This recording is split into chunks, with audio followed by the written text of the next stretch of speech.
How's it going, everyone? Airman First Class Jacoby. I currently at my technical school training here at Shepherd Air Force Base in Wichita Falls, Texas. I'll become an aircrew flight equipment technician, or a 1 Papa 031. Originally from Asheville, North Carolina, so shout out to Technical Sergeant Hughes and Master Sergeant Wilson out there, always doing a fantastic job as usual.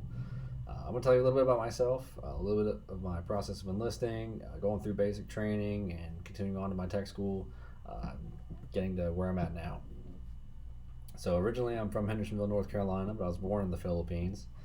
My dad was in the Navy. My mom was a nurse for the Royal Saudi Arabian Sheikh. The rest is kind of history after that. I decided that I wanted to join when I was about 16, but I was one of those kids that kind of got caught up in the wrong crowd, got into some trouble with law enforcement, eventually got arrested. Um, Tried to join at 18, didn't work. Tried to join at 21, kind of eventually gave up there. Um, then eventually my little sister, she decided that she wanted to join the Air Force. So when she did, I met with her and her recruiter, Technical Sergeant Hughes, who was my recruiter in the end, and eventually was successful in enlisting at the age of 23. So going through all that, I had to, of course, go through the waiver process, have my packet completely submitted to the recruiting headquarters, and eventually it got approved. So November 20th of 2019, I swore in. Me and my sister, we swore in at the same time, and she ended up shipping out to basic training that day. I didn't end up shipping out until March 10th of 2020. So moving on, going into basic, it was relatively normal at the time when I shipped off. COVID-19 hadn't hit just yet. So when I got there, I was assigned to the 324th Training Squadron, assigned to the Knights. Um, there are different mascots for every single squadron that they have there. Um, for about a week, everything was your typical basic military training experience. Um, Down there in San Antonio, Texas, at Lackland Air Force Base, everything was going normal. Then eventually, about after 1 week, COVID-19 really hit. It took a toll on how everything, all the training was being conducted. So they decided to isolate 324th Training Squadron and move everyone that was in that squadron, scatter them, and we ended up getting moved to 322nd Training Squadron. Uh, During that process, after about 2 weeks of beginning of social distancing and everything with COVID-19 that's impacted us so far, one of the wingmen in our flight ended up getting coronavirus. He got COVID-19, so it completely quarantined both us, our flight 343, and our sister flight. So we sat in quarantine for 2 weeks. Luckily, no one got COVID there, and he was the only one that did, which is unfortunate, but he's moved on. He's healthy again, strong as an ox. After that, we finished out in the 331st Training Squadron after we got out of quarantine. Moved on, finished as a wolf pack. Um, During that process, we still had to pick our jobs, and that was an open mechanical contract.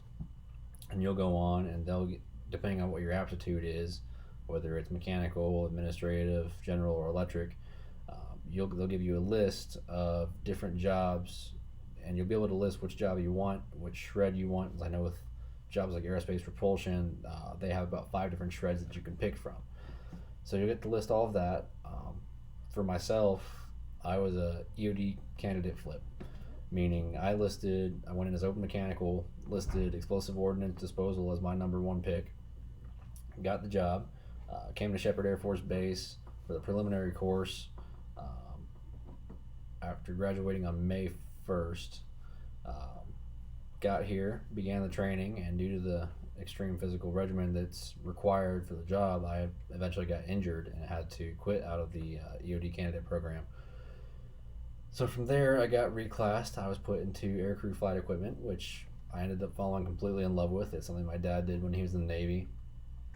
But to tell you a little bit about that, aircrew flight equipment technicians, what we do is we take care of all of the pilot's gear, whether it is from helmets to G-suits, harnesses, parachutes, survival kits, radios. We take care of it. Anything the pilot needs in case they have to bail out or are shot down or needed just to conduct routine sorties or flying missions, we take care of their equipment. So they are, in essence, our customers. It's a very detail-oriented job. You need to have a very keen eye for detail. It's not insanely difficult. but it is challenging and it is very rewarding. You are working very close with pilots day in and day out. You can work on anything from heavy cargoes ranging from C-130s, C-17s, C-5s to bombers to fighter aircraft. Just depends on kind of which base that you end up getting stationed to and assigned to. I know myself, I'm getting assigned to Andrews Air Force Base in Maryland, right outside of DC. And to be entirely honest, I'm not sure what aircraft they have there, but I'm looking forward to seeing whatever challenges the Air Force puts me up against. With this job, it's very nice also because you're in an air-conditioned room all day long, about 75 degrees. You're never usually out on the flight line, um, but it's something that if you're looking into it, definitely look into it. It is definitely a good job to be assigned to. But going through basic training, a little bit of advice I have to give on that is do exactly as your MTIs say. It will make it a lot easier just to do as they say. Don't try to fly under the radar. Um, Eventually, you will get picked to do something, and eventually, you will get yelled at, which is perfectly all right. It's all part of the process. Um, Basic, really, it was definitely challenging. You'll hear a lot of times that the days are long and the weeks are short, and that is true. Um, Getting through it all, you can do it. Just keep your head up, keep pressing forward, and eventually you'll get there. But so if you have any other further questions, please feel free to reach out. Contact Technical Sergeant Hughes. I'm sure he'll give you my information if you have any more questions on that. But yeah, keep pressing, aim high.